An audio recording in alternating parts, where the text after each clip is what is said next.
இன்னைக்கு காவியா அவங்களும் திருப்பரங்குன்றத்துல தான் வந்திருக்காங்க. இன்னைக்கு வந்து அவங்களுக்கு வந்து பேசிக் கிளாஸ் எடுத்திருக்கோம். ஃபர்ஸ்ட் வந்து பேசிக் வந்து என்னென்ன சொல்லி கொடுத்துருக்கோம் சொல்லுங்க. இது வந்து லெஃப்ட் பிரேக், இங்க 4 ஃபிங்கர்ஸ், இங்க 4 விரல் வச்சுக்கணும். இங்க வந்துட்டு இது எல்லாத்தையும் பம்ப் வச்சு எல்லாத்தையுமே ஹேண்டில் பண்ணணும். இது வந்து ஹாரன், இது வந்துட்டு இண்டிகேட்டர். லெஃப்ட்ல பிரஸ் பண்ணா லெஃப்ட், ரைட் பிரஸ் பண்ணா ரைட், மிடில் வச்சா ஆஃப் ஆயிடும். ஓகே. இது இது இது வந்து ஸ்விட்ச் ஆன் பண்ணி ஆஃப் பண்ணனும்னா டிம் அண்ட் ரைட். இங்க வந்துட்டு ஸ்விட்ச் ஆன் பண்ணிட்டு அதுதான் டிம் அண்ட் ரைட் மேல இதுவா ஸ்விட்ச் ஆன் பண்ணிட்டு இது வந்து டிம் அண்ட் ஆன் பண்ணிட்டு இதுதான் டிம் அண்ட் ரைட் காட்டும். இங்க வந்துட்டு நம்ம 4 ஃபிங்கர்ஸ் யூஸ் பண்ணக்கூடாது. இந்த லைனுக்கு நேரா நம்மளோட இந்த 4 நீ இருக்கணும், ஃபிங்கர்ஸ் நீ இருக்கணும். இதை வச்சு இப்படி பண்ணோம்னா ஸ்பீட் ஏத்துறது, இப்படி ஒரு பிஞ்ச் தான் மூவ் பண்ணணும், ஸ்பீட் குறைக்கிறது. ஓகே. இது என்னது? இது வந்துட்டு செல்ஃப் ஸ்டார்ட். ஓகே. இங்க வந்துட்டு ஸ்பீடோமீட்டர். இங்க வந்து as a beginner 0 ல இருந்து 20 குள்ள தான் நம்மளோட ஸ்பீட் இருக்கு. 10 ல இருந்து 20 குள்ள தான் நம்ம ஸ்பீட் இருக்கணும். போக போக ஏத்திக்கலாம். அப்புறம் இது வந்துட்டு இண்டிகேட்டர் நமக்கு எரியறது காட்டும். இது வந்து ஃபியூவலோட லெவல் காட்டும். சரி. செல்ஃப் ஸ்டார்ட் இது.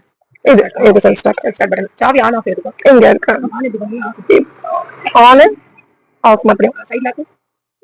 புஷ் பண்ணி லாக் பண்ணீங்கன்னா லாக் ஆயிடும். இப்படி ஆப்போசிட் புஷ் பண்ணி அவ்வளவுதான். இப்போ பாருங்க.